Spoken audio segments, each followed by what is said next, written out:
Kança bай болуп кетсең дагы, сулуу болуп кетсең дагы, күчтүү болуп кетсең дагы, бий болуп кетсең дагы, кыйын болуп кетсең дагы, асманга учуп жөнөсөң дагы, текеберленбе. Биздин баарыбыздын акыйкатыбыз топурак. Бир топурактан жаралганбыз. Атанын белинен бир жолу чыкканбыз, эненин жатынан экинчи жолу чыкканбыз. Эки нажасат жерден чыккан адамга текеберлик ылайык эмес.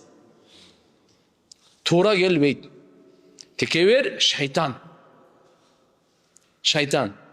Текеберликтин себебинен бейиштен ажыраган.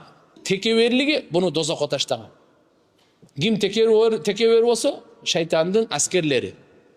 Шайтандын достору, шайтандын аркасынан ээрчи тургандар. Ошон үчүн биз туугандар текеберлик менен күрөшүүнүн аты жихад. Өзүбүздүн напсыбыз менен жихад кылуу бул эң чоң жихад болот туугандар. Мен дагы күрөшөйүн, сиз дагы күрөшүңүз, текеберликти жок кылайлы. Пайгамбарыбыз айтып койтур, кимдин жүрөгүндө кыпындай текеберлик болсо, бейиштин жытын жыттабайт. Ким бу дүйнөдө текебер ойдон өлүп калган болсо, ал бейишке кире албайт. Бирок иман менен кетти да, анан эмне кылат десе, тиякта текеберлигин жууп, анан бейишке киргизет. Ушу текеберликти пайгамбарыбыз эки сөз менен айтты. Адамдарды кемсинтүү, өзүнөн төмөн көрүү, өзүнүн боюн көтөрүү да.